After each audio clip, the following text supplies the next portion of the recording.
I'm divorcing you because I'm marrying your best friend. Suddenly told this, I was confused and instinctively asked back. What? What do you mean? The divorce papers are in the mailbox, so just send those in. Don't come back home anymore. Oh, and take the kids with you when you leave.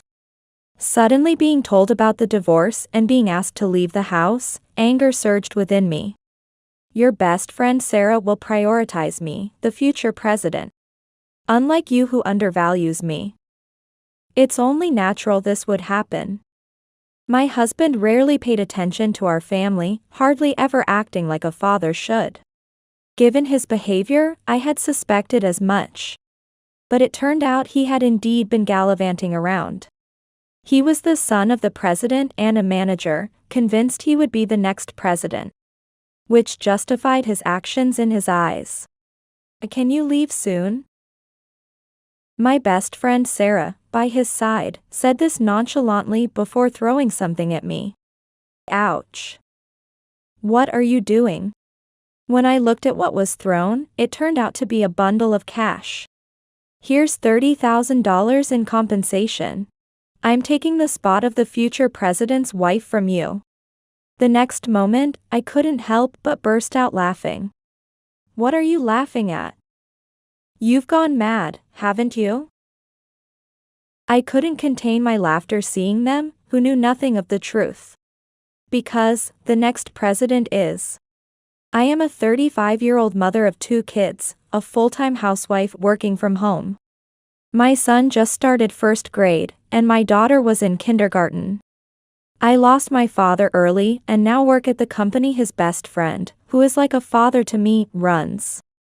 The company generously told me to keep working even as I raised my children. For which I was very grateful. This father figure, who was my father-in-law, and my father were once rivals for the president's position at this company. The company is still expanding, now employing 7,000 people. My husband also worked there as a manager, being the son of the president. One day, as I was dropping off my daughter at kindergarten, I ran into an unexpected person. It was Sarah, my old friend from high school. I hadn't seen her since graduation. Sarah, is it you? Is your child attending this kindergarten? Jenny? Yes, my son comes here. It's been a long time. How have you been? We hadn't seen each other in so long, so we decided to go for coffee. It's really been a while. How are things with you? I'm living well. But, actually, I got divorced. Now I'm a single mother. Working and raising my child. I see. That must be tough. Let me know if there's anything I can do to help. As we caught up, she mentioned her struggles as a single mother, which worried me. And I offered my support without knowing what would soon unfold. Later, our children became good friends. Mom. Can my friend come over to play at our house? Please? Well, I want to talk more too, so let's invite them over. Happy that my daughter had made a friend, I invited Sarah to our home. Hey, since our kids have gotten along so well, would you like to come over? We can relax and chat, if it's okay with you, Sarah. Really? I'd love to come. Several days later, the day came when Sarah and her child visited my house. It was a bit of a walk. Here's our house. Wow. It's huge. She was surprised to see my house. Let's go inside, I'll make some coffee. Thank you. To live in such a big house, what does your husband do? He works as a manager at a company. Wow, a manager? That's impressive, especially at his age. Oh, it's not that big of a deal. I couldn't tell my praising friend about my dissatisfaction. My husband, indeed the son of the company's president, was negligent in his duties. And his subordinates didn't think highly of him either. The manager really doesn't work, does he? And when I ask him to check things, he never does it right. In the end, it all gets blamed on me. It's really frustrating. Exactly. I don't understand how he got his position. I often heard subordinates bad-mouthing my husband at work. And they looked very awkward when they saw me. At home, he acted all high and mighty, often belittling me since I grew up in a single-parent home. Could you help a bit more around the house? I work too, and sometimes I just can't finish all the chores. What? I earn more than you. You, having grown up in a single-parent home, might not understand. But it's normal for the mother and wife to do all the housework. I work too, it's the same. I'm raising our children. So it wouldn't hurt you to help with the housework. Or at least take care of your own stuff. Even though we both worked, he never helped because I worked from home. And I was the wife and mother. I've even discussed this with my father-in-law. I truly apologize.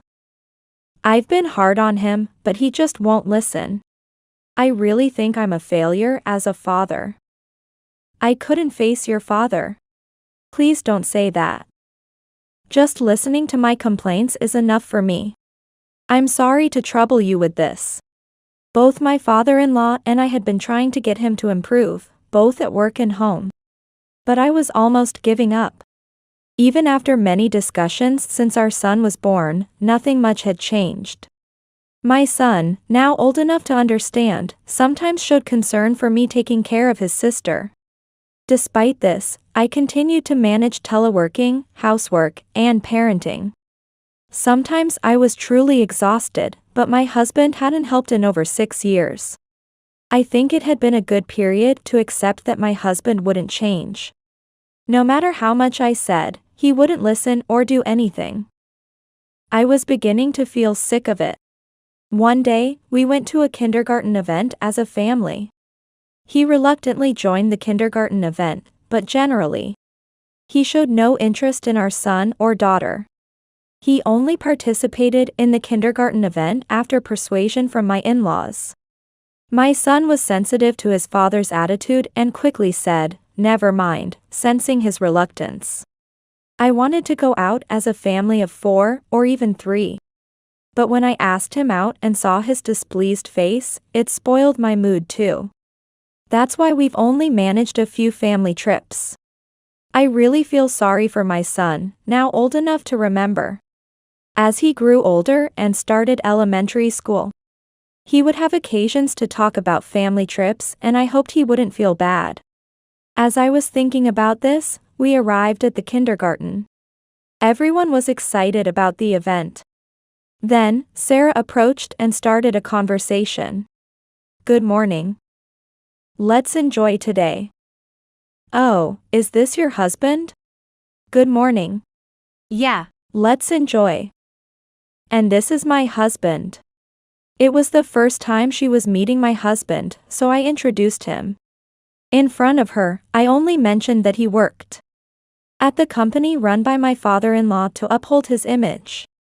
My husband, good at putting on a facade, talked enthusiastically to her about his work, looking like a capable employee. Whether they hit it off or she was just good at nodding and praising, they talked through the kindergarten event. I felt a sense of discomfort. A month later, another mother from the kindergarten approached me after her daughter left. It's hard to say this, but do you know about this? Do I know what?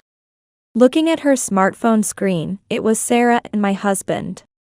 Moreover, it was a photo of them heading to a short-stay hotel. I thought it would be shocking and maybe I shouldn't say anything. But keeping silent didn't feel right. So I decided to tell you. Thank you for telling me. I'm shocked. I can't believe this is happening. As I was feeling down about being deceived by my husband and was about to go home, I heard someone calling, "Jenny?" I looked towards the voice. There stood Sarah's parents. "Oh, Sarah's dad, mom, long time no see. It's been a while. I heard you met recently at the kindergarten. But I didn't expect to see you so soon. Me neither. I'm glad to see you after such a long time. Both Sarah's mother and I were happy to see each other after a long time. I was worried, hearing she got married and had kids then divorced. I was concerned about whether she would fit in at the kindergarten. And if she could continue to raise her children well. I see. Having a best friend like her has been a big support for me, and it's really helped. If there's ever anything troubling you, let's help each other out. You're the only one who says that. Because, her reason for divorce was an affair. Those who know about it don't want anything to do with her. I was afraid she might end up without any friends. An affair? Hearing the reason for her divorce, a hypothesis crossed my mind. It was that the relationship between my husband and Sarah was also an affair, just like her divorce. I know it's inappropriate to ask this of you, Sarah's mom, but I have a favor to ask. Oh? What is it? Anything, just say it. Taking comfort in her words, I shared what the mom friend had told me. Actually, it seems like my husband is having an affair with Sarah. I'm thinking about getting a divorce. So? What? She's doing that again. And, with your husband. It seems so. That's why I need help gathering evidence. I'm really sorry to have to ask you this. Understood. It feels like I'm betraying my daughter. But I don't want her to be the kind of person who steals someone else's partner. Leave it to me. I was relieved that Sarah's mom was cooperative, and I waited for her to contact me. A week later, I received evidence from Sarah's parents that my husband and Sarah were having an affair. Good, now I have perfect evidence from her side. Now I just need evidence against my husband. After Sarah's mom gathered the evidence, I also secured proof of my husband's infidelity. I checked his message apps and photos while he was asleep. The message app contained overly sweet exchanges like, "Sarah, you're really cute, I want to be together soon. Thank you, I really love you, David. I want to be together soon." There were even photos of them together, though I couldn't tell when they were taken. With this evidence, I resolved to confront my husband someday. One day, as I was returning home with my daughter, thinking about how to proceed without hurting the children, my son was pacing back and forth in front of the house. "What's the matter? Why aren't you going inside?" "I can't. It seems like it's locked." "Huh? But your dad came home before I went to pick up your sister." Surprised that the door wasn't open, suddenly it opened. "You're back. We need to talk." My husband, looking a bit grumpy, ordered us. As I tried to enter the house, he stopped me with his hand. Wondering what was going on, he suddenly spoke. "I want a divorce." "What? Why?" "Actually, I've been dissatisfied with you always putting the kids first. You prioritize them over me, and you hardly pay any attention to me. Unlike you, your best friend says she'll prioritize me, as I'm going to be the next president. That's why I want to cherish her." "What? What are you talking about? Just get divorced for now. The divorce papers are in the mailbox, so just send those in. Also, this house is mine, so don't come back. Take the kids and leave." "Huh, you can't just spring that on me." Ignoring what I said, he closed and locked the door. Plus, the kids' bags were neatly lined up at the entrance. He was never that efficient unless it was something like this. Peeking into the mailbox, there really were divorce papers. All I could do now was take them and go back to my parents' house. "I'm home." "Why are you here, Jenny? And you brought the kids too?" I was suddenly told we're getting divorced. And he's the one cheating. "What? Divorce?" "Yes, look at this." Showing the divorce papers, my mother looked stunned. See, he even prepared the divorce papers. He's so prepared. Since he's the one who cheated, I want to hire a lawyer even if we don't go to court. Do you know anyone good? It really seems like you are getting divorced. Why don't you ask Kevin? He's a lawyer and would do a great job. The childhood friend she referred to was the advisory lawyer at my husband's father's company. Shall I call Kevin then? He should be here soon. He's always been willing to help you out, though you might not know it. I didn't quite understand the last thing my mother said. But if the well-known Kevin was defending me, I felt we were strong. After a while, he came to my parents' house. Thank you for taking this on. It looks like the divorce might get messy, and he's cheating too. No problem, it's part of the job, but I owe Jenny one. Since he's cheating, we can claim compensation. Shall we go to the house right away? Agreeing to his suggestion, I went to the house with him. When we rang the doorbell, Sarah came out. What, I thought you were divorced and left? We have something to discuss. I'm a lawyer. Can we talk inside? A lawyer? Okay, come in. She let us in, and the discussion began in the living room with the lawyer, me, my husband, and Sarah. By the way, where's your child, Sarah? My child? I left her at David's parents' house. She casually mentioned this after throwing $30,000 at me as compensation. Ouch. What are you doing? You must have come wanting money, right? I'll give it to you. The seat of the future president's wife is mine. I won it from you, she said proudly, looking down on me. Hearing that, Kevin and I burst into laughter. Why are you laughing? The next president is not him, but me. What? What are you talking about? You might not know, but my father-in-law believes in meritocracy. He had said he would leave the presidency to someone capable. Initially, he thought his son would be president. But he gave up because of my husband's unserious attitude towards work. What? What are you talking about? I've been working properly. When my father-in-law thought about who to entrust the company to, he decided to appoint the daughter of his former rival as the next president. I've already been approached about it. My lack of promotion is because I didn't get any help from my father. Otherwise, I could have become the president. Unfortunately, it's already been decided. So, I'm going to be the next president. It's only a matter of time before the official announcement is made, and HR is preparing for it now. And Kevin pointed out. With Jenny becoming president, she holds the rights to this house. You are the one who needs to leave. What? What are you talking about? That can't be true. He resisted until the end, but my husband and Sarah were eventually forced out of the house. With the divorce papers I submitted, the divorce was finalized. 1 year later, I unexpectedly ran into my ex-husband and Sarah while walking through town. He had been fired 6 months after the divorce scandal. Once his father gave up on him, the other executives, who had previously shown deference to him, no longer felt the need to do so.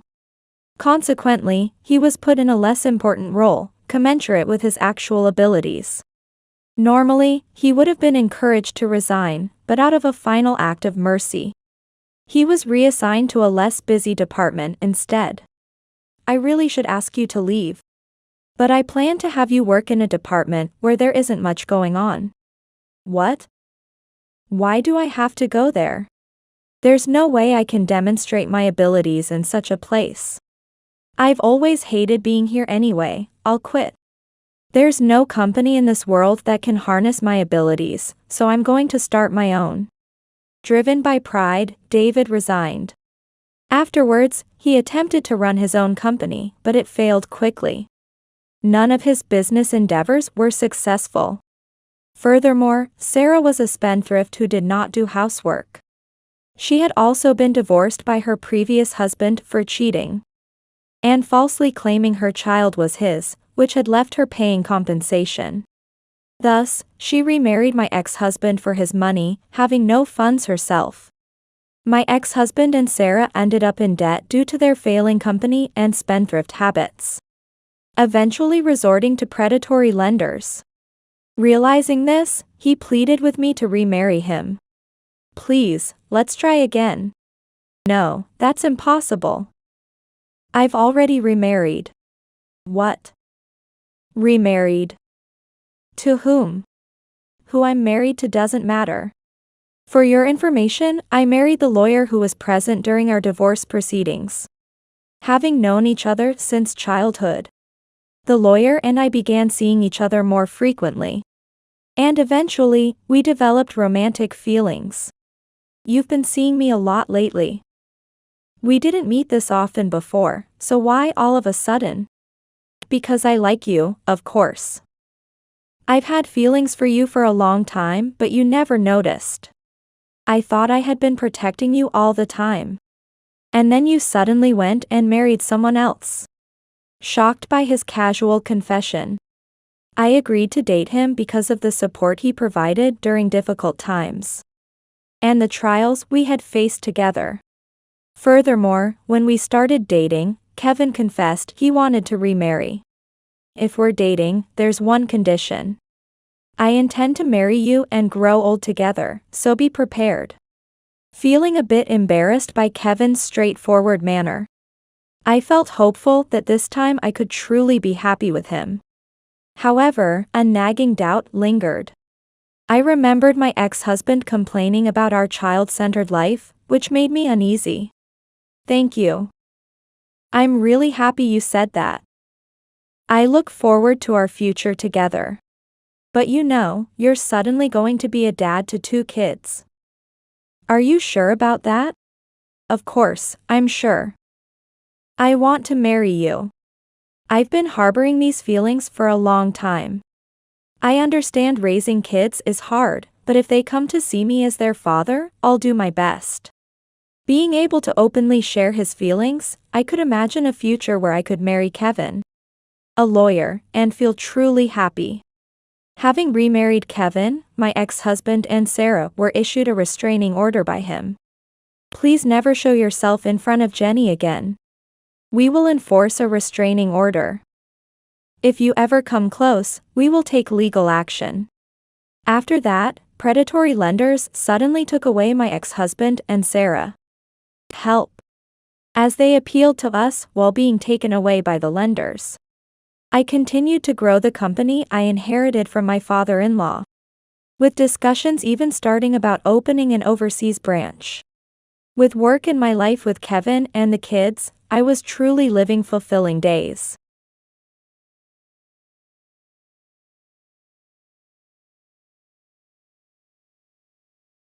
Well, I'm going on a business trip. Then I saw off my husband for his business trip, leaving one day early.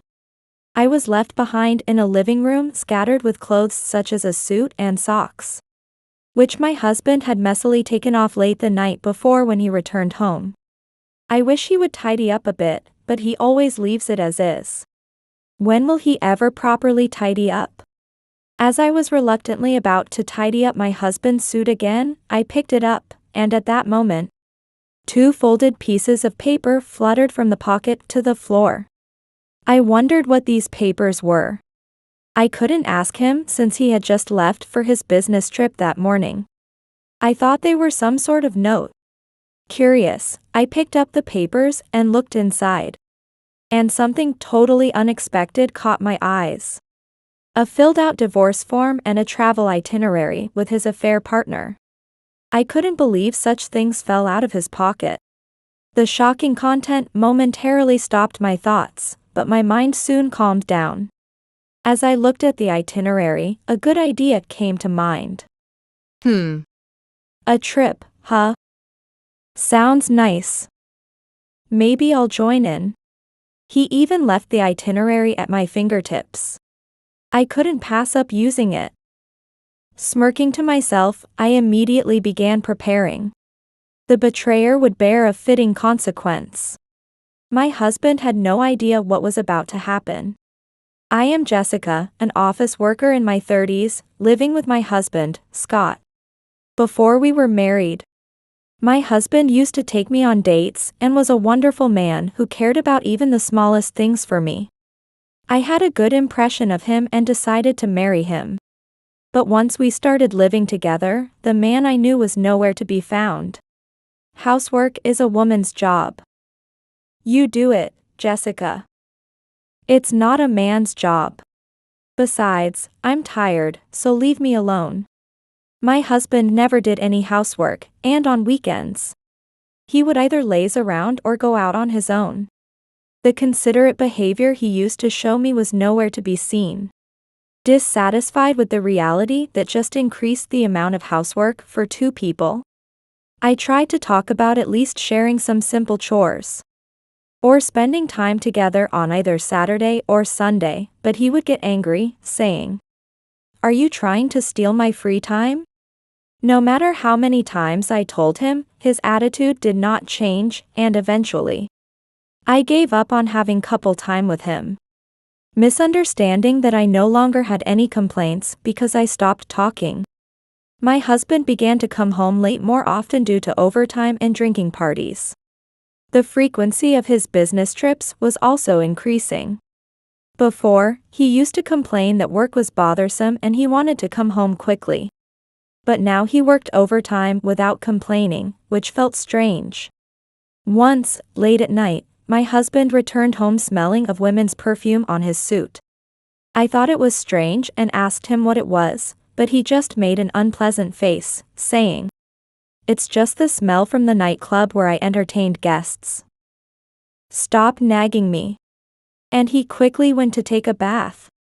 I had noticed the same perfume smell a few times, but I could imagine getting angrily snapped at if I asked again, so from then on, I kept my mouth shut even though I had doubts.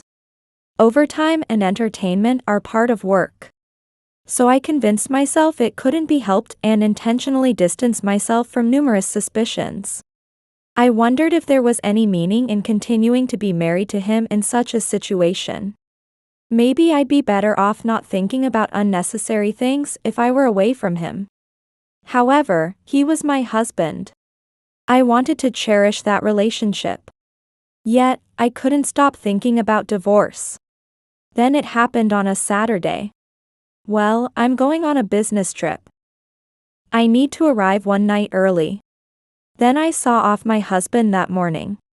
In the living room, the suit and socks that he had carelessly taken off when he returned home late on Friday night were messily placed. My husband always had a habit of leaving his clothes around. No matter how many times I told him or how much I tried to make it easier for him to tidy up, he never corrected his habit. Hating the living room getting messy, I always ended up tidying up myself. When would he ever tidy up? As I sighed over his childlike behavior and picked up the suit, something fluttered down from the pocket. Roughly folded 2 pieces of paper. What could these be? Perhaps some kind of note. But since he had just left for his business trip this morning, I couldn't ask him. Curious, I picked up the 2 pieces of paper and gently opened them. What is this? Looking inside, I was stunned. One was a travel itinerary starting from today. The other was a filled-out divorce form. I never thought such things would fall out of my husband's pocket. And my mind went blank for a moment. On the itinerary, in round female handwriting and my husband's handwriting, detailed plans were written. In the margins, there were flirty exchanges with some hearts like, "Scotty, I love you," and "Me too." Were they middle schoolers flirting?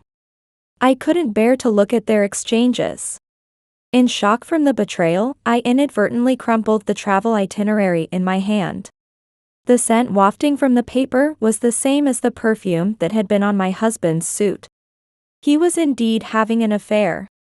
The recent increase in his overtime and drinking outings, the frequent business trips, And the times he came home smelling of perfume all made sense as the results of his actions with his lover. While I was shocked by the sudden revelation, my mind was oddly calm. What was all my worry about our relationship for? I was foolish to care so much about my husband just because we were married. He was considering divorce while having an affair, even though I was the married partner. They are not middle schoolers, and my husband, a married man, surely knows what the paper means. I thought, if that's what my husband wants, I'll respond fully to his feelings. After immediately signing the divorce papers, I carefully spread out the crumpled itinerary again. I scrutinized it from corner to corner, checking their plans. It seems they are staying at an inn tomorrow. Oh, a trip for two, huh? Maybe I should join in. Smirking to myself at the detailed itinerary, I crafted a plan in my head that would be fitting for my husband's affair trip. However, this alone wasn't enough. I pulled out my smartphone and called certain people. Hello. I have a favor to ask. While seeking their cooperation, I also swiftly submitted the signed divorce papers to the law office. I had no intention of forgiving his behavior and betrayal. I was determined to get my revenge in the best way possible and prepared for the following day. And on the following day, together with the two certain people I had called, I headed to the inn where my husband was to stay that day. It was a tastefully quiet, calm inn.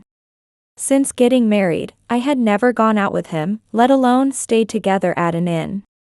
According to the travel itinerary, there was still some time before my husband's arrival. Since the inn also offered a day spa, I decided to soak in the jacuzzi and relax my body until he arrived. How nice to enjoy this before my husband. I wondered if my husband would even have the chance to enjoy himself now. The soothing waters seemed to melt away my grievances against him. Warmed up, I waited for my husband's arrival with certain people in the lobby. It should be about time. The next moment I looked at my watch. My husband entered the inn through the entrance. Next to him was a woman who seemed to be his lover, arm in arm with him.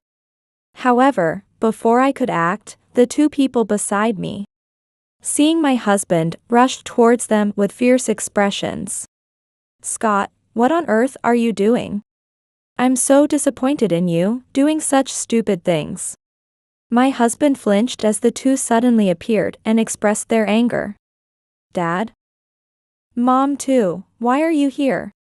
His surprised voice echoed in the lobby.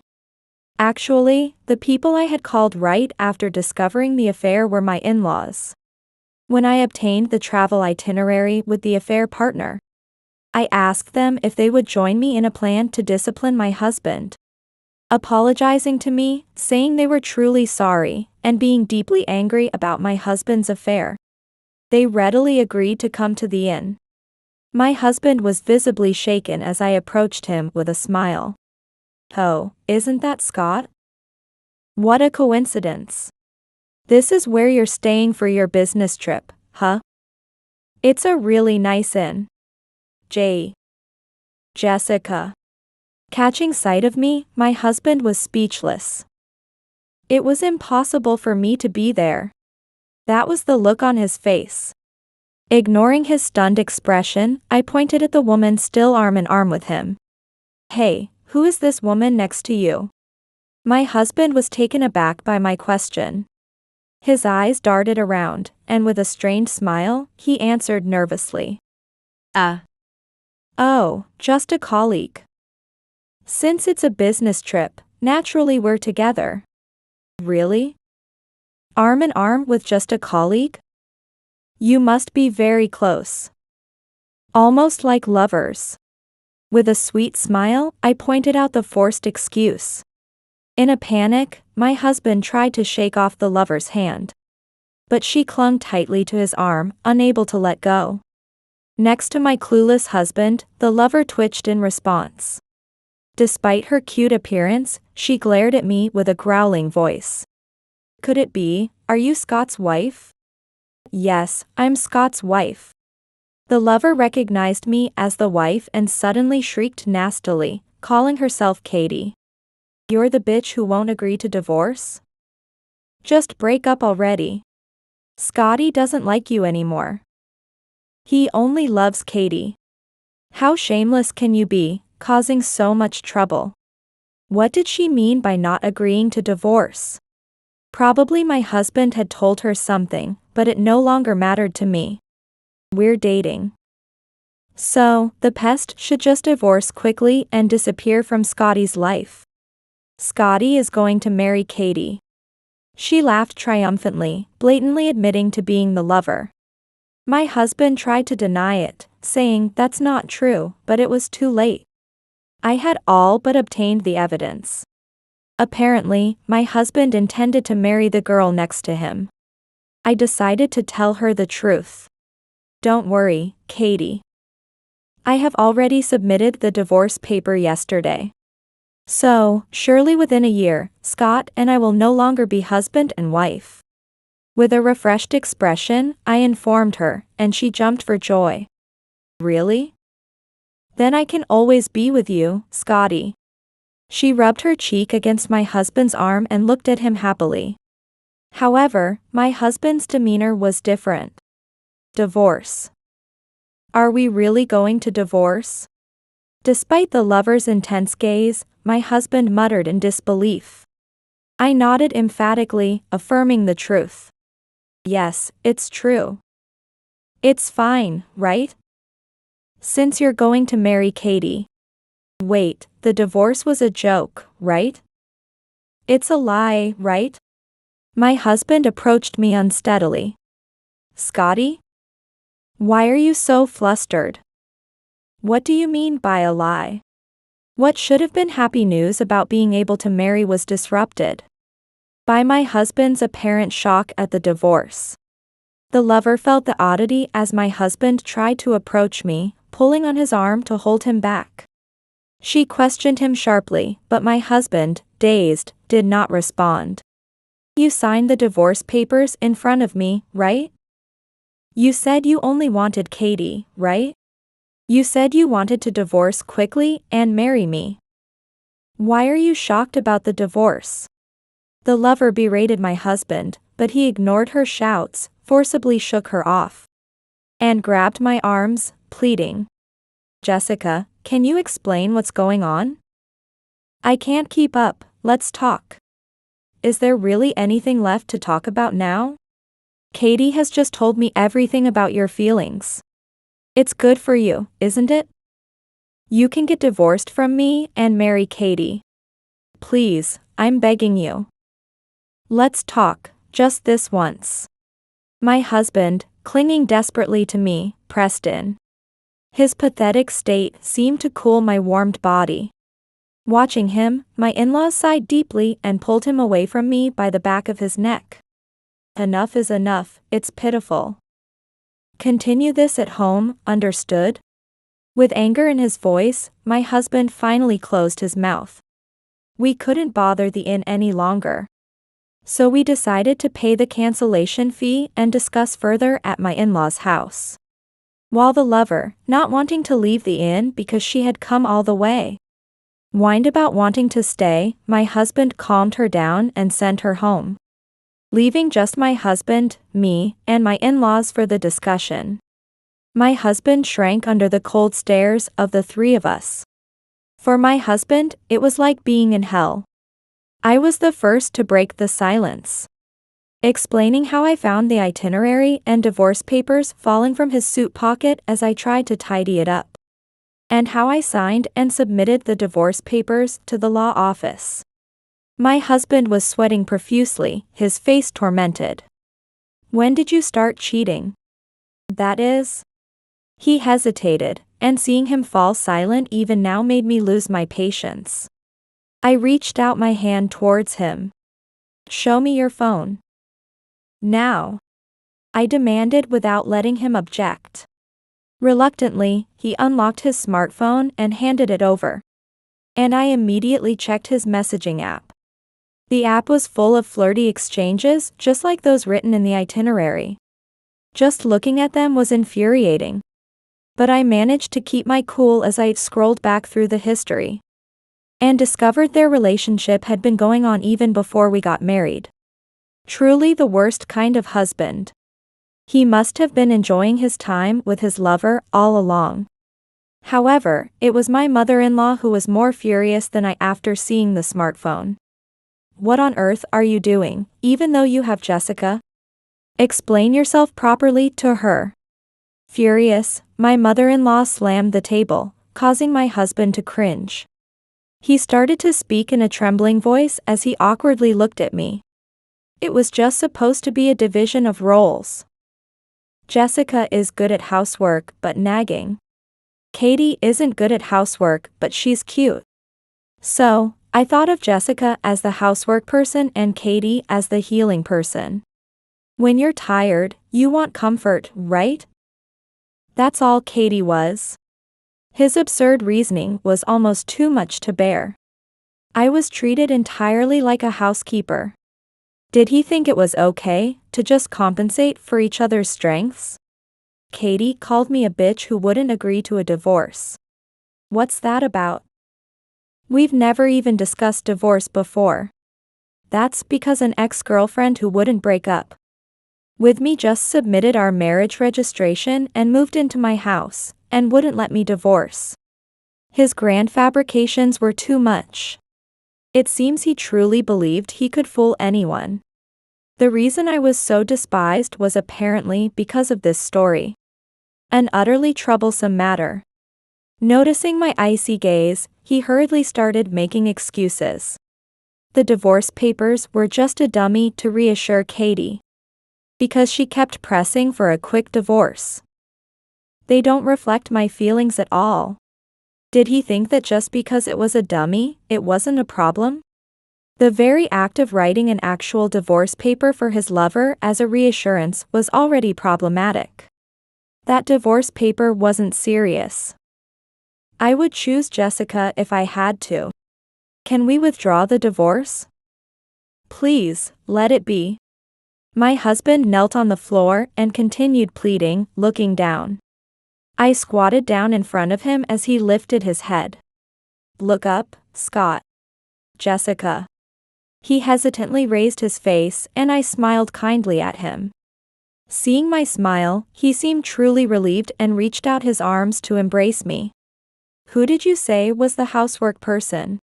Do you think anyone wants to be by the side of a husband who thinks of his wife that way? I coldly spat the words at my husband's face. It seemed he hadn't expected such a response. He froze, hands still outstretched, his body tense. Now that he had labeled me as just someone to handle chores, there was no reason for me to go back to being his wife.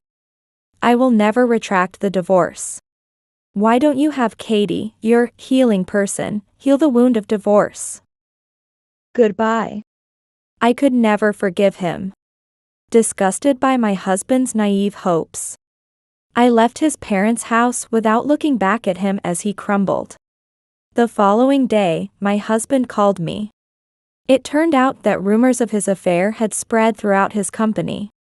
In fact, when his affair came to light, I had checked with his company about his supposed business trips just to be sure. I thought no one would be at the office because it was a weekend. But as it happened, an employee who was working that day answered the phone.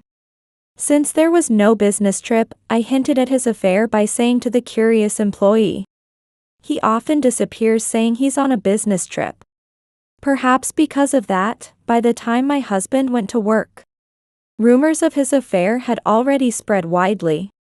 Moreover, it turned out his lover worked at the same company, and their coinciding days off and the suspicious atmosphere when they were alone together fueled the rumors that she was his mistress. People were whispering he lied to his wife about going on business trips. And from that day, both my husband and his lover were subjected to disdainful looks. The company is buzzing with rumors about me and Katie. You called the company, didn't you? Do something about it. It's unbearable. It didn't have to go this far. On the phone, my husband complained bitterly. I hadn't explicitly told his company that he was having an affair. It was their own suspicious behavior that had led others to suspect them. You reap what you sow, it's all your own doing. Good luck. I sharply rebuked him and hung up the phone, cutting him off. Later, I demanded property division from both my ex-husband and his lover. My ex-husband paid from his savings, and since his lover, who was reckless with money, didn't have enough saved, her parents ended up covering it, so I successfully received the money. The story of my ex-husband's affair reached the upper management of his company, and an investigation ensued. During the investigation, they checked the dashcam footage in the company car he was using, which apparently showed the two of them in an intimate act. He should have known it was there, but it seemed my husband was also not the brightest. After that, both were fired from the company. Being fired prompted the lover to strongly press my ex-husband for marriage. Whether it was because she became annoying, my ex-husband ended up dumping her. However, this led her to become a stalker. She frequently contacted him. And even after he blocked her on messaging apps and made it impossible to contact him, she started visiting his house. He changed apartments once out of desperation, but she found him quickly. No matter if he stayed inside, she incessantly rang his doorbell day and night, continuing until he opened the door. Eventually, the lover filed a marriage registration without his consent and moved into his house. It was exactly the false story he had created, which made me laugh. He called me. I can't stand Katie anymore, please help. Isn't it great that your healing person has become your new bride? Good luck. And I hung up. Why did he think I would help him?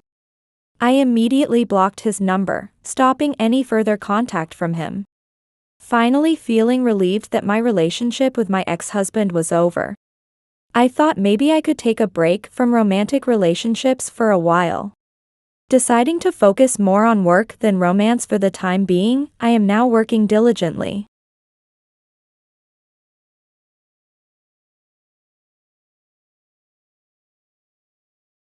I've been looking forward to this day.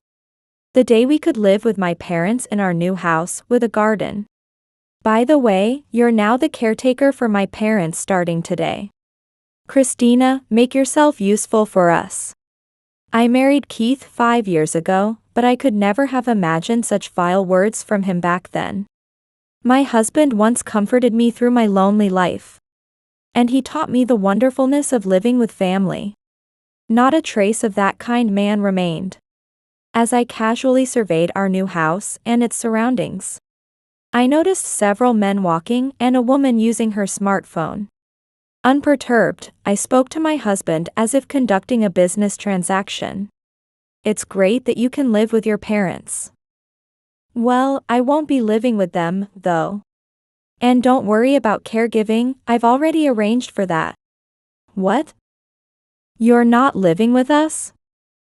You don't have the right to decide that. I've decided, so just follow along. And what do you mean, I've arranged for it? Don't tell me you hired a helper without my permission? What's going on, Christina? My husband's face quickly turned as fearsome as a demon, but to me, it was funny enough to make me almost double up with laughter. Because I already knew all about his true nature. There was nothing funny about it, but I couldn't bear it without laughing. His nature was so vile, it completely turned my values upside down. In front of our new house, which was pristine just like a snowy field where no one had stepped foot, only my desire for revenge blazed fiercely. I haven't hired a helper. Could you just sign this anyway? When I handed him a piece of paper, his face turned from a demon to something even worse as he showed his rage. What is this? Explain this to me. Oh? It's just a divorce form. Didn't you know? I've already filled in my name, so just sign it and submit it to the law office. I suppose you learned something? Are you joking? I know it's a divorce form. What I want to know is why you want to divorce. You are talking nonsense, never mind. I won't accept this. My husband, who shouted so loudly next to my ear that I thought my eardrums might burst, tore up the divorce papers. Did he want me to explain why we divorce? Rather, I wanted him to explain why he thought he shouldn't be divorced. My parents will be here soon. Don't you dare say anything unnecessary like bringing up divorce. You know what will happen later, right? I don't plan to say anything unnecessary. Just sign this quickly, okay? Without a pause, I presented a second divorce form to him. I had also filled in my name on this one. I had prepared dozens, anticipating they might get torn up. You're definitely mocking me, Christina. All you have is your ability to do housework and your pretty face, right? I saved you, who had no family or friends, and I've been supporting you. And this is how you repay me? Don't you get it unless I show you the hard way right now? At this moment, I was reassured once again. He had never loved me from the beginning. I was truly foolish not to see the true nature of him. As he claimed, I had no family or friends. My parents disappeared when I was a high school student. And I had been desperately living alone ever since, leading a lonely life. I often speak my mind without thinking and unintentionally say outrageous things, which makes it hard to maintain relationships, and I have no friends.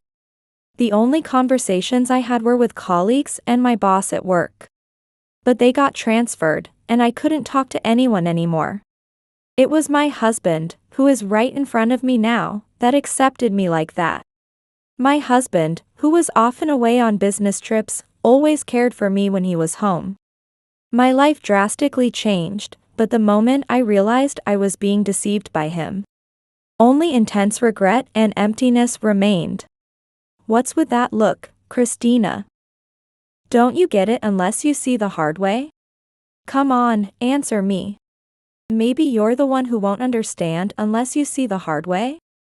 Really, what a foolish man. By the way, are you okay with this? Your parents have just arrived. A luxury car stopped in front of the new house, and Keith's parents got out. His father, also in sales, was still topping performance charts. At 50, he looked much younger with his tall and gentlemanly demeanor. On the other hand, his mother, a homemaker and former teacher, was extremely popular among all her students. I was convinced she was as warm as I had heard, having interacted with her over the past few years. In contrast to my agitated husband, his parents calmly assessed the situation. Keith, I sensed something unusual. What's going on? It seemed like Christina was glaring at you. That's never happened before, has it? Nothing really. We were just excited about living in our new house with a garden and being able to live with family. But Christina suddenly said she didn't want to live with us, so I was just surprised. Right, Christina? Smooth as always in his sales role. My husband responded with a smile as if our earlier exchange had been a dream or an illusion. He still thought I was incapable of anything and that my talk of divorce and living arrangements was just a bluff. Is it true that you don't want to live with us, Christina? We don't want to force you. Could you share your reasons with us?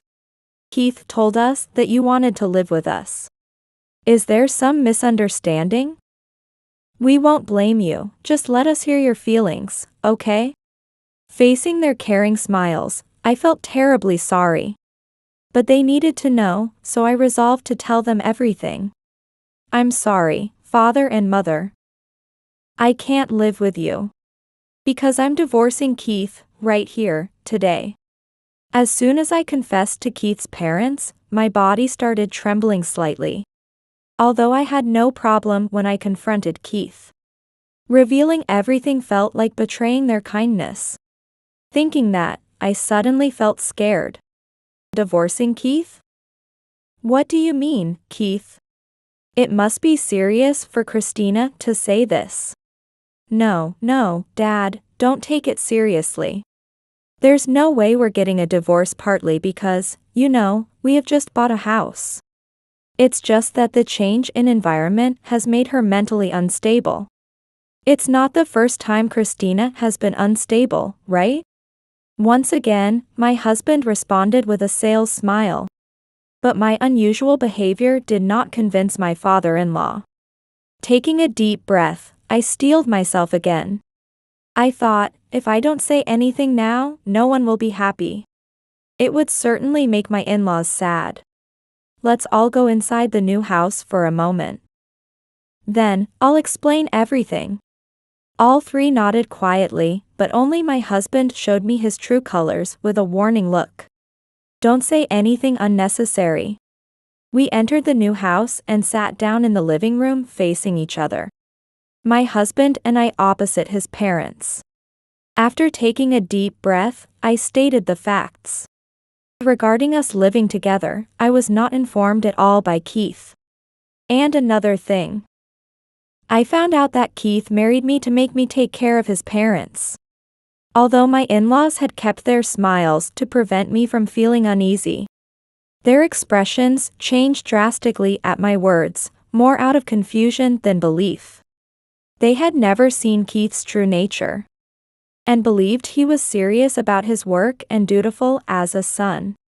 They probably believed that my husband, who had always been a model student, would never do such a thing. Sorry, Christina. I thought I had told you, but it seems it didn't get through. I apologize for that. But I married you because I love you. Maybe you felt insecure because I haven't expressed my feelings in words lately? I'll be careful about that from now on. To someone who didn't know the whole story, Keith might seem like a good husband. But to me, who knew everything, every word he said was repulsive. I could see he was confident that my in-laws wouldn't believe me. But arguing here would lead nowhere, so I moved to my next step. I understand why you're shocked. But there's more. Could you please look at this? I took a brown envelope from my bag and laid it in front of my in-laws. Inside were several documents and a bundle of photos, enough to disturb even the calmest people. What is this? Is this suggesting that Keith has been unfaithful? You must be kidding. Keith, what are you thinking? Indeed, what I had shown them was a report of Keith's infidelity and photographic evidence. I had begun to suspect something. Given his frequent business trips and last-minute cancellations on birthdays and anniversaries. So, I checked his smartphone and computer and found messages that seemed to be from a woman. When I followed him on a supposed business trip day, it turned out to be a romantic getaway instead of business.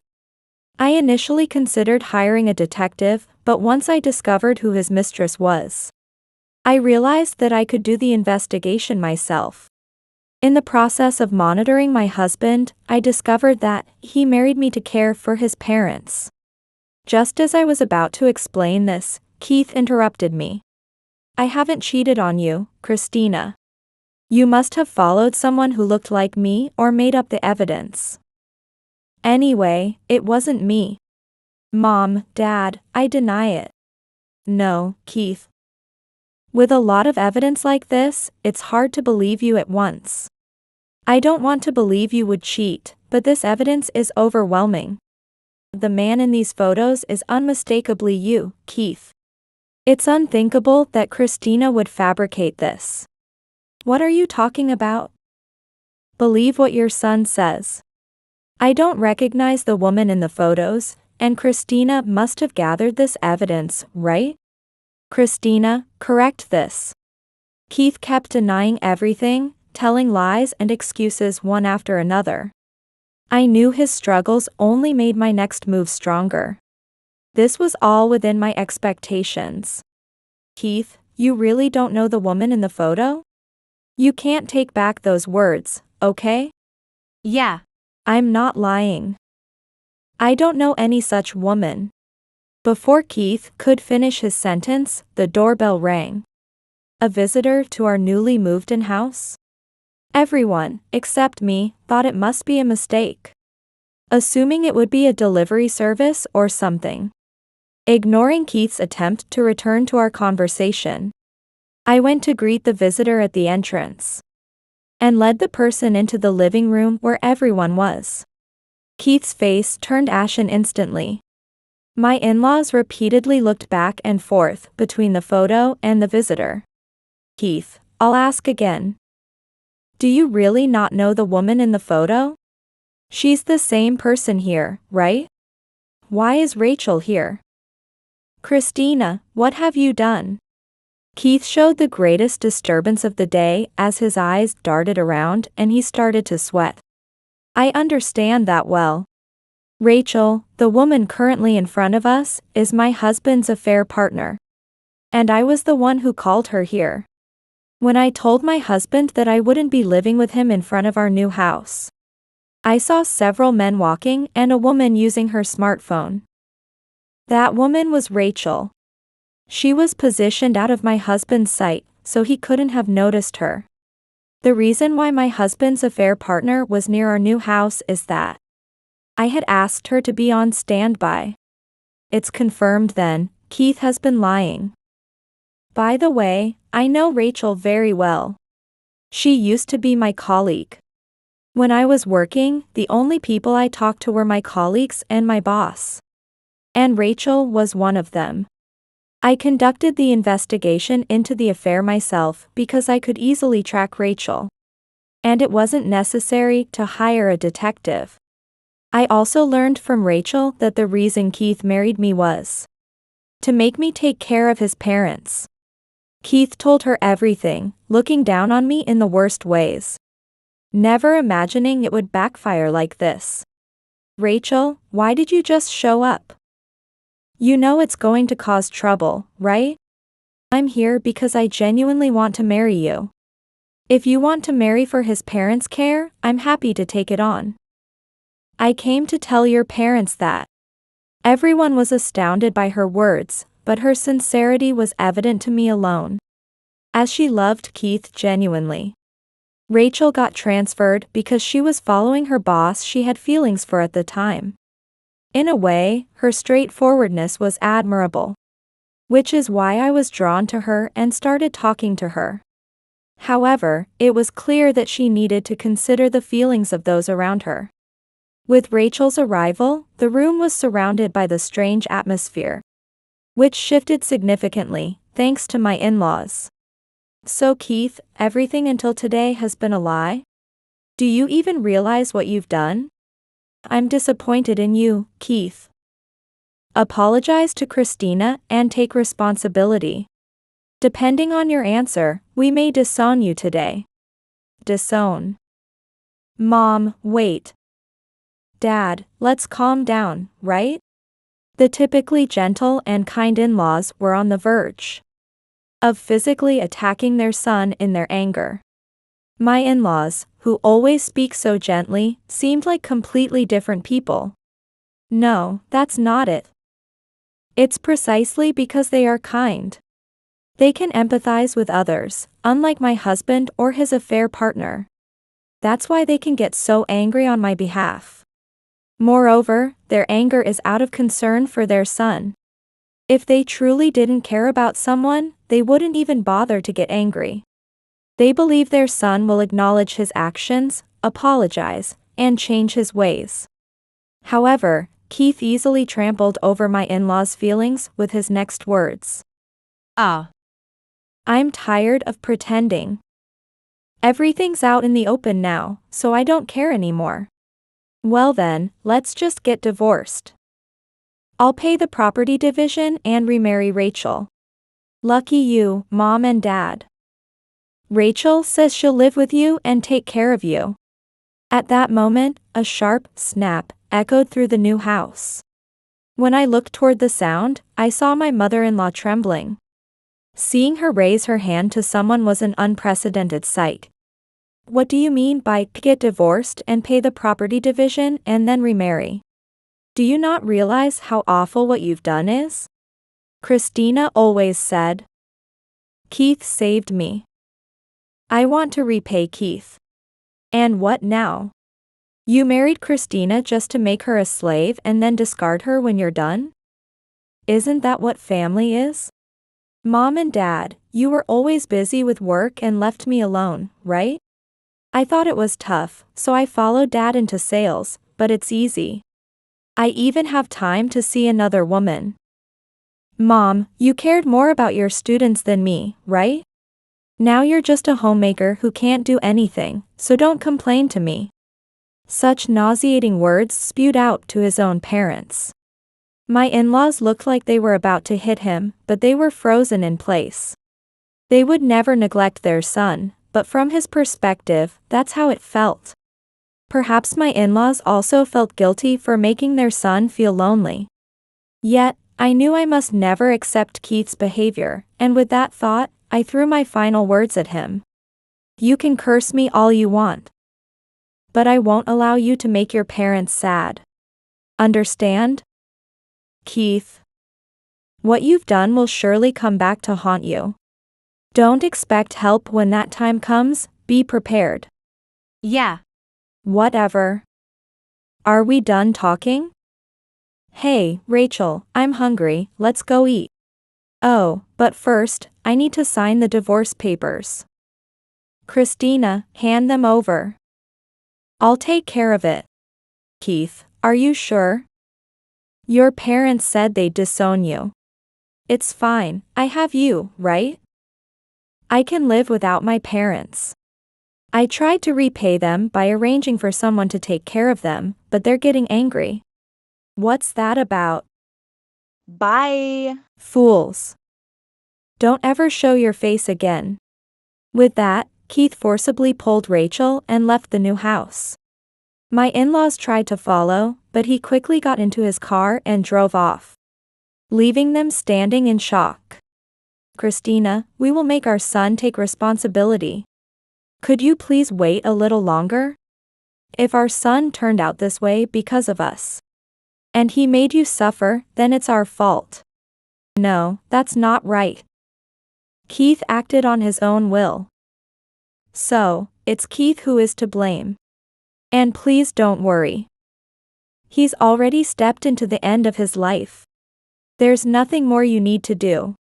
After conveying this, I thanked them for their protection and apologized for not consulting them sooner and for how things turned out. It might be the last time I see them, so it was also a goodbye. A few days later, Keith called me.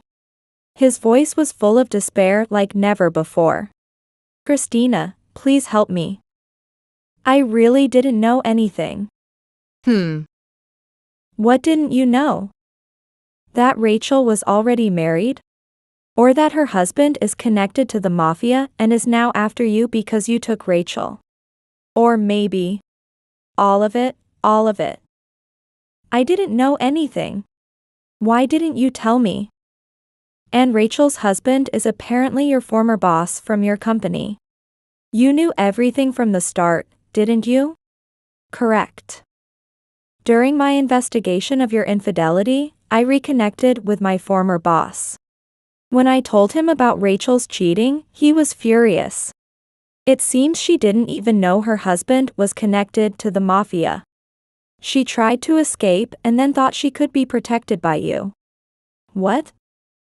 Rachel used me? No wonder I can't contact her. Damn it. If you deceive others, be prepared to be deceived yourself. Well, it doesn't matter anymore. You'll be chased for the rest of your life. As I coldly confronted Keith with reality, the voice on the other end of the phone went silent. What you've done will always come back to you. And when you seek help, it will be too late. It seemed he was recalling my words, completely deflated. Keith had no choice but to desperately cling on. I was wrong. I was all wrong. I never intended to say such horrible things to your or my parents.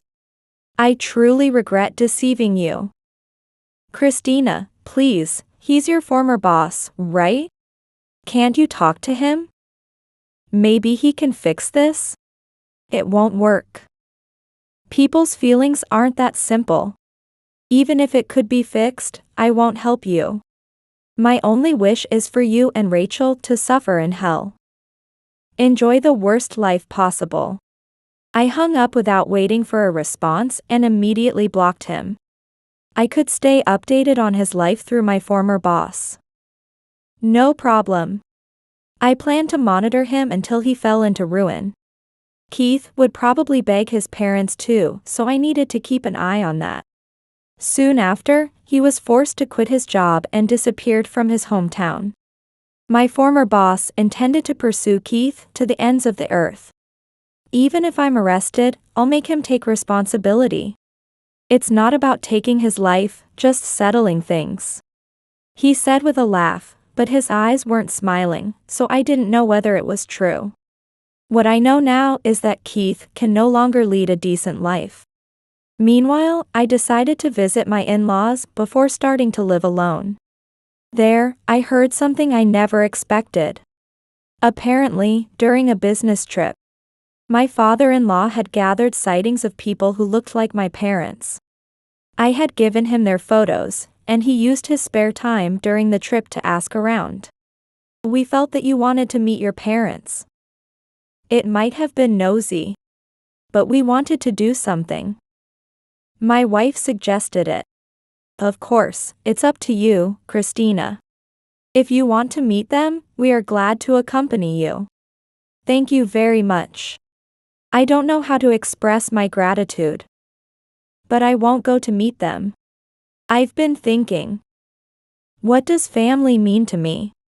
I can't quite put it into words yet, but there's no doubt that you two are my family.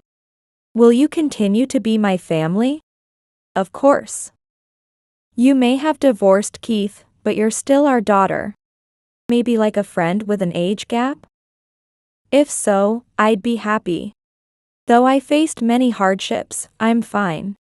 The two people who gently supported me taught me the wonderfulness of living with a family. I want to repay them.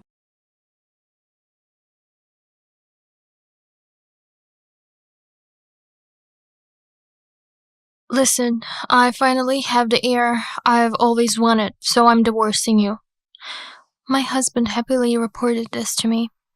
Heir, normally when one speaks of a man's heir, it should mean a son born to his wife. However, I am not pregnant. Moreover, after giving birth to my eldest daughter, I've felt pressured for a long time because we haven't been able to have a boy. So my husband has an heir. This must mean that another woman gave birth to his son. In fact, he brought home a woman in her early 20s and a baby boy, just a few months old. I was so shocked by the sudden situation that I was left dumbfounded. This is for the good of the company too, you understand, right? My mother is also happy that we finally have an heir. They could use his daughter and leave. The pressure from my mother-in-law and my husband to have a boy has been there since the beginning of our marriage, and because I couldn't have one, my husband ended up having an affair and got the baby boy he always wanted. I can still bear the mistreatment towards me, but my daughter is undoubtedly my husband's child. Despite this, I couldn't possibly forgive my husband trying to throw us both out. Just as I was about to express my anger, my daughter, who had been quietly observing the situation, said something astonishing. Everyone present, including myself, was stunned by my daughter's statement. Following her revelation, my husband and his mistress would plummet to rock bottom. I am a 40-something housewife that works part-time. I work part-time at a supermarket while also taking care of the housework. My husband, Scott, is also in his 40s and serves as the executive vice president of a small family-owned printing company. The company is managed by Scott's brother, the third generation, to run it. The founder was my mother-in-law's father, and Scott's and his brother's father was the son-in-law who took over the business.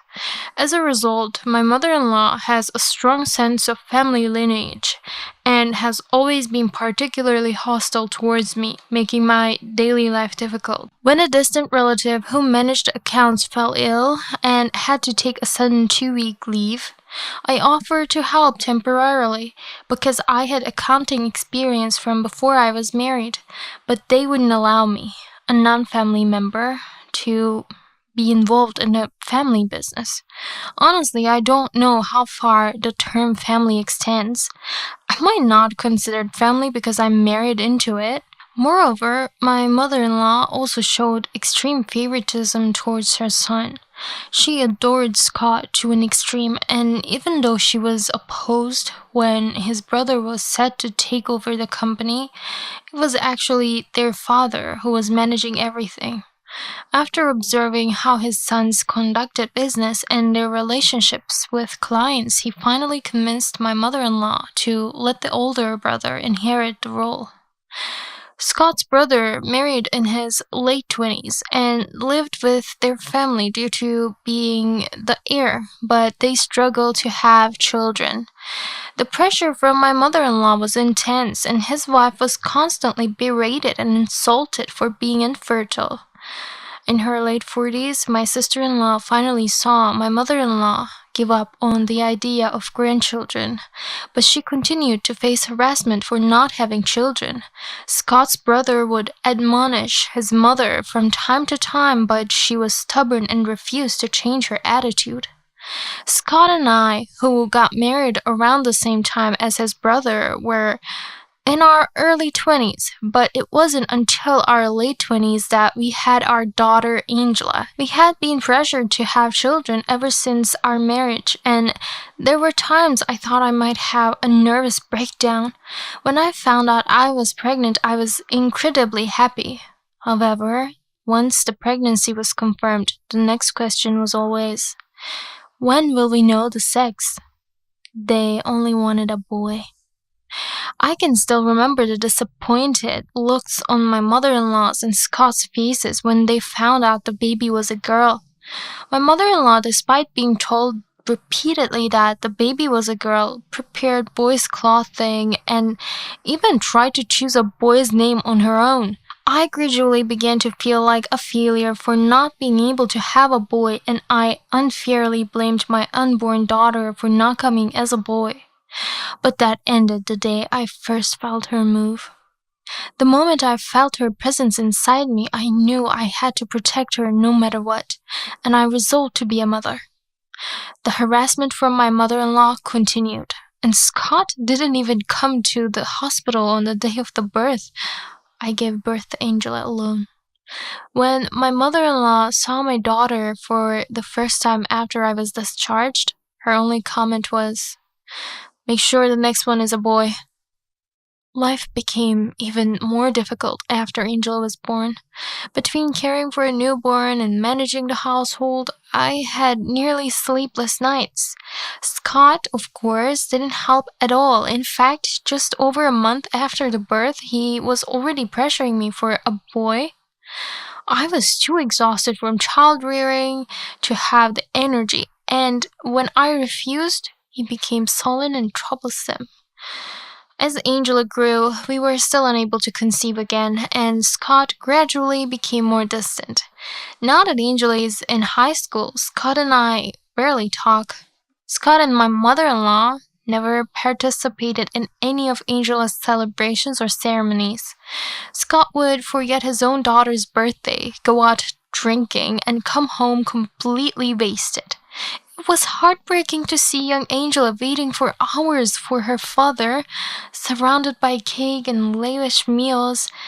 Further, growing up, hearing things like girls are useless and money spent on girls is a waste from Scott and my mother-in-law, it's no wonder she never grew fond of them.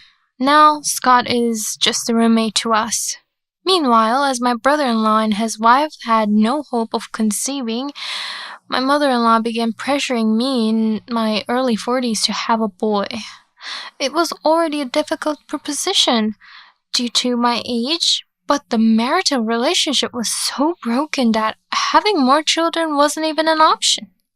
Moreover, I couldn't bear the thought of possibly having another girl and facing the same issues with Scott. I just wanted her to give up. After years of being told the same thing, I was fed up. Just when Scott's company, where he serves as executive vice president, started to struggle financially and his salary was significantly cut. As an executive, he faced a higher rate of pay cut than regular employees. The trouble started when a major client terminated their contract, apparently because of a dispute. Scott blamed his incompetent brother, the president, for his hardships, saying he was always the one who had to cover for him. Even in a company crisis, he seemed unfazed. Losing a major client could be a crisis-level problem for a small printing company, but he seemed to lack any sense of urgency. With our household income decreasing, I wanted to help out as much as I could, so I talked to Scott about working full-time. I had already been offered a chance to go from part-time to full-time at my current job, which seemed perfect. However, Scott was vehemently opposed. He mentioned various reasons like me possibly neglecting household duties and him losing face as a husband, but essentially his attitude seemed to be that women should just quietly obey men, but at this rate would barely be able to pay rent and utility bills, let alone afford groceries, and I wouldn't be able to give Angel any allowance or cover her commuting costs to school. Thinking about it, maybe his pride was hurt, but Scott turned red and said, "It's a waste of money to give her any allowance anyway, so no allowance until my salary is back, and she can walk or bike to school." Angela, seeing that biking was not feasible, bravely started working at a cafe to earn her share. I was proud of my resilient daughter, but could only feel irritation towards the prideful Scott. I couldn't act openly due to Scott's opposition, but I managed to increase our income by finding some work I could do from home after explaining the situation. Amidst these difficult times, Scott suddenly brought home a flashy woman in her late 20s and a baby boy just a few months old. The woman's name was Nicole, and the baby was Scott and Nicole's child. They had met through a business contact, and they had been having an affair for a year and a half. This affair had started around the time the company's performance began to decline, a time when Scott should have been attentive but was instead infatuated with Nicole. Although his salary had significantly decreased, it turned out he was only bringing home enough money for rent and utilities. The rest he spent on dates and gifts for Nicole. Despite our daughter struggling and working part-time, he is truly a hopeless man. We were utterly dismayed. To be honest, even knowing of his betrayal, I couldn't cry. Now that I have an heir, I'm going to remarry Nicole. I'm divorcing you, so take your useless daughter and get lost. This is also for the company. My mother is happy about having a grandson too. Scott said this with a triumphant look, throwing the words at Angela and me. Nicole is the daughter of a major corporation CEO, and marrying her would bring financial support to the company. Also, Nicole has 2 brothers who each have sons, so there is no need for her to take over a company, allowing her to just enjoy the wealth. My mother-in-law is pleased with this wealthy marital prospect and is urging them to remarry soon. Depending on financial support from Nicole's family, there are plans to replace Scott as president with Nicole's brother. Furthermore, they said it's time for me, who couldn't bear a son, and my daughter to step aside. I'm really sorry about this, but since it's a boy and your mother-in-law agrees, please understand. Scott and Nicole laughed down at us and ordered us to leave the house quickly.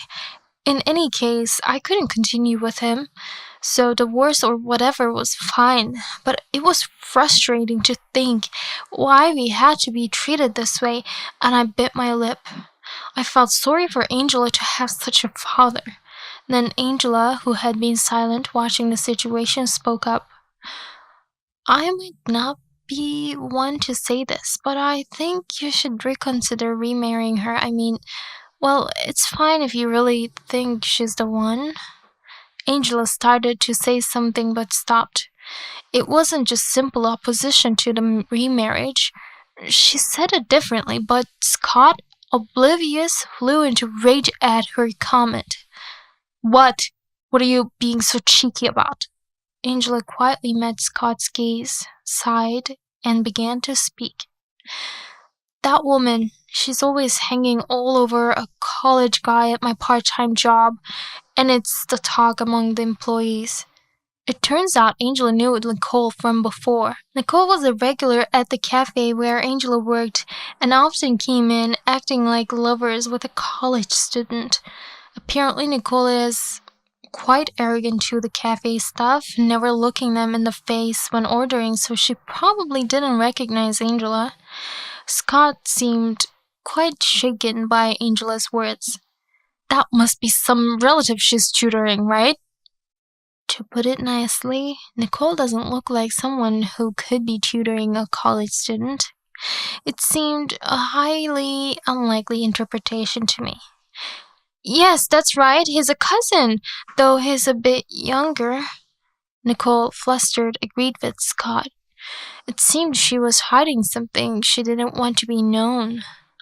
Oh, a cousin? I see. Then you must surely know that this college student has a serious girlfriend, right? She's a classmate with long hair. Nicole's face clearly showed shock at this, and she began to lose her composure. What? A serious girlfriend? What are you talking about? Nicole snapped back, her words becoming disjointed. Scott stood by, turning pale. It was a terrible farce. Watching this scene, I couldn't stand it. Angela continued calmly. Cousin or whatever has been telling his friends that you're his sugar mummy. What? Don't be ridiculous. Don't spread lies. Nicole completely lost her composure, her language disarrayed. Seeing her bloodshot eyes, I worried she might harm Angela, but Angela remained composed. So, is that baby actually the college student's child? What? What do you mean? Isn't it my child? What are you talking about? It's Scott's child, of course. I was also surprised that Angela knew so much. The noisy Nicole suddenly became flustered and fell silent. Scott continued to be agitated. I decided to be as calm as Angela and pressed for an explanation. After a while, as if resigning herself, Nicole started to speak in bits and pieces. The child was likely the result of her relationship with the college student. She had been dating the college student, and when her father found out and scolded her, she pretended to break up with him. She met Scott around that time and used him as a camouflage boyfriend, planning to raise the college student's child as Scott's. Nicole liked younger men, and Scott was not really her type. She had just used him. She was serious with her younger boyfriend. Hearing that she was called a sugar mummy, Nicole was disheartened and became subdued. Then the baby in Scott's arms started crying. Can you resolve this issue on your own? I have no fond memories of being cherished by my father, so I agree with the divorce. I'll live with my mom. With that, Angela coldly pushed Scott away. Nicole was not in a state to discuss further, but as the baby started fussing, she was urged to go home, and they dispersed for the day. Nicole didn't soothe or care for the baby and cried all the way home. The baby is innocent, and seeing Nicole's inability to feel maternal made me sympathize with the baby.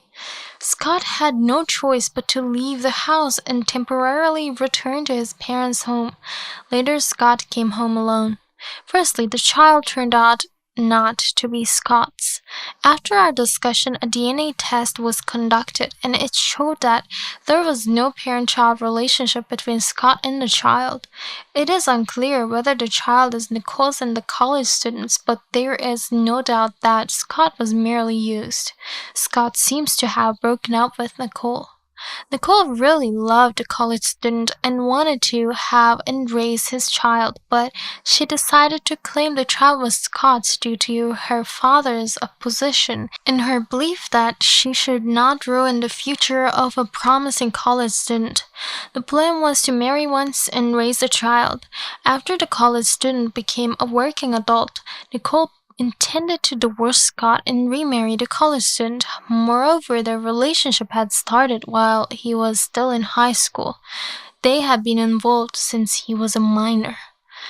One reason Nicole started a relationship with Scott was to camouflage the fact that she had been involved with a minor, fearing public exposure due to her status as the daughter of a major corporation CEO. Realizing Nicole had no affection for him at all, I felt a sense of pity as I listened to the story. On the other hand, the college student was only interested in the relationship for the money. He didn't care about Nicole's feelings and maintained the relationship only because it was financially beneficial. In reality, he didn't work part-time but enjoyed his student life with his true girlfriend, supported financially by Nicole. When confronted, the college student confessed easily. "There's no way I could be serious about an old lady. I just hung out with her occasionally because she gave me support. It's a sugar relationship, just sugar mummy stuff." Despite the birth of the child, he eventually cut off all contact. After being abandoned by the college students, Nicole fell into despair and became apathetic, neglecting her child to the point of neglect. The house was in disarray. The child was constantly crying, and it seemed he wasn't even being fed properly. Concerned that the child might die, Nicole's eldest brother and his wife temporarily took the baby to care for him. Scott came to me, begging to try again, saying he wanted to start over because he had broken up with Nicole. Moreover, his mother was also saying that a young wife couldn't control her desires and was no good, urging me to have a son while I'm still in my early 40s. What convenient people they are. "No, thank you. I'll be leaving this house immediately, so feel free to remarry or do whatever you like." I firmly refused. "Please, what will happen to my life and the company? I was deceived." Scott pleaded for help, but he seemed to conveniently forget how he had treated me all this time. "He's truly hopeless. I've been excluded by your mother for years because I'm not part of the family, and you recently called Angela and me useless, didn't you? I think it's better not to be with someone you consider useless." "That's not true. I was deceived by Nicole, and now I realize family is the most important. It might be late, but let's try for a son again." "You still talk about having a son even now? Do you really think you can be a family with Angela and me again after all this time? You never cared about us. Always only about yourself. Angela feels the same way." Scott began to cry in front of his daughter, repeating selfish remarks about what would become of his life. Angela was thoroughly disgusted. "Dad, you're really creepy. Who cares about your life? Do you even understand what you've done? Are you going to abandon your father too? Grandma didn't mean any harm. She really likes you. Let's live together as a family." "Sorry, but I can't think of you or Grandma as family anymore. From now on, we'll be cutting off our parent-child relationship. Take care of Grandma." Scott's tears only intensified in response to Angela's cold attitude. Though he initially resisted divorce, Scott's brother and his wife intervened, and the divorce was eventually finalized. I wasn't very familiar with the company's details, but it turned out that Scott, as the executive vice president, had angered an important client and caused losses to the company. Scott's arrogant behavior had been a problem several times before, and he had ruined several transactions. Scott's brother repeatedly warned him, but Scott's arrogant attitude persisted, leading to conflicts with clients whenever he visited them. Recently, he had been relegated to handling phone calls only, yet he even managed to upset a client over the phone. The client, having been lenient due to a long-standing relationship, finally reached their limit and terminated the contract. Oblivious Scott was busy having an affair with Nicole during this critical time. For several months, his brother tried to mend the relationship with the client. After much effort, the client agreed to resume major transactions on the condition that Scott was fired.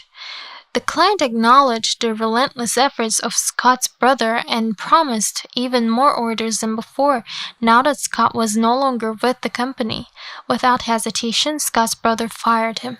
Scott had boasted that he was the one covering for his incompetent brother, but in reality, it was his brother who had been busy covering for him.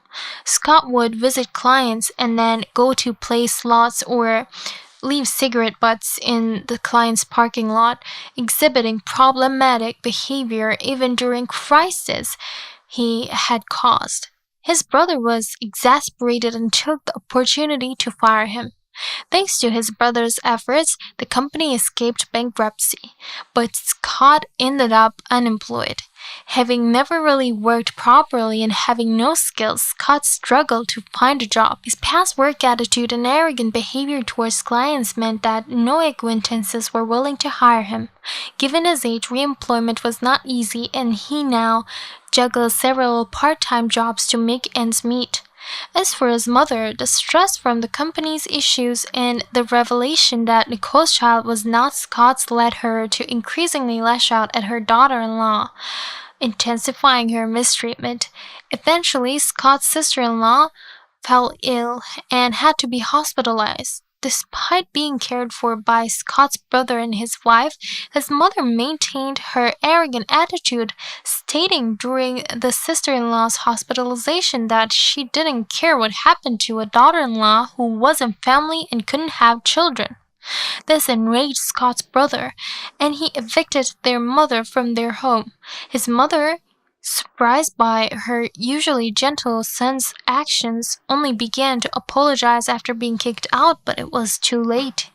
With nowhere to go, she moved into Scott's room, and they now live together in a cramped apartment. His mother, who had never worked before, cannot start working now and lives off Scott's meager income.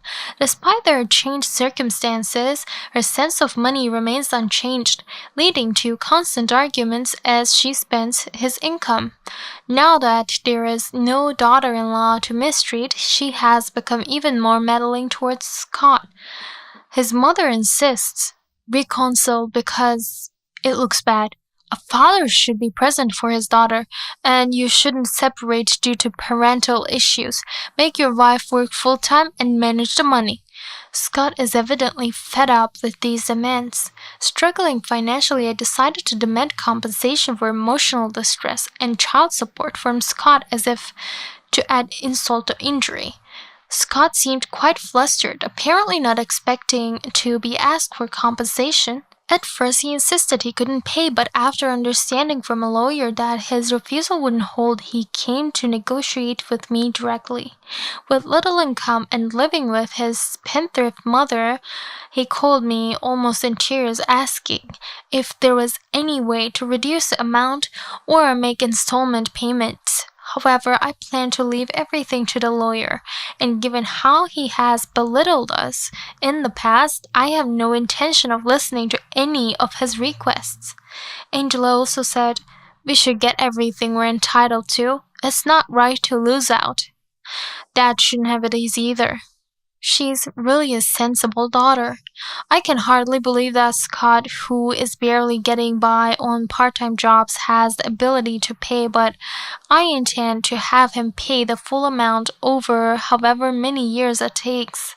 I also demanded compensation from Nicole for the stress she caused us, but her father, knowing the whole story, apologized profusely and paid up without a fuss. He will cover it for now, but plans to have Nicole gradually pay him back. Nicole, furious at being nearly disowned, ended up living under her parents' strict supervision at her childhood home with the child, as they didn't want her causing more trouble by getting involved with minors again. It seems she was uncontrollable at first, but now she's settling down and somewhat managing the child care. The college student was demanded to pay child support by Nicole. At first, he dodged the responsibility, becoming unreachable at times, but Nicole's father brought a lawyer to the student's family home. The college student's parents were furious upon learning that their son had engaged in a sugar relationship, impregnated the woman, and then ignored the situation. There was a festival of apologies from Nicole's side, but the college student himself did not seem remorseful. An impatient lawyer suggested that making an enemy of a corporate CEO could jeopardize his career prospects after graduation, making his university degree worthless.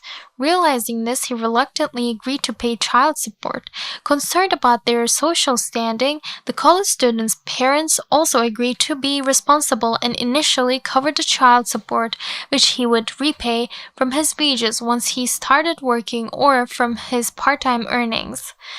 The college student, who had previously earned money through sugar dating without working, now works for a low wage and has to dedicate most of his earnings to repayments, working desperately. I have become a full-time employee and my salary has increased. My job is more fulfilling than ever. Although we're not wealthy, I earn enough for the two of us to live comfortably. Angela continues her part-time job at the cafe and helps out sufficiently with household chores, making our lives much easier than when Scott, who was nothing but a burden, was around. Now that we no longer had to deal with my sarcastic mother-in-law, Angela smiles more and seems more relaxed. We want to live happily true to ourselves from now on.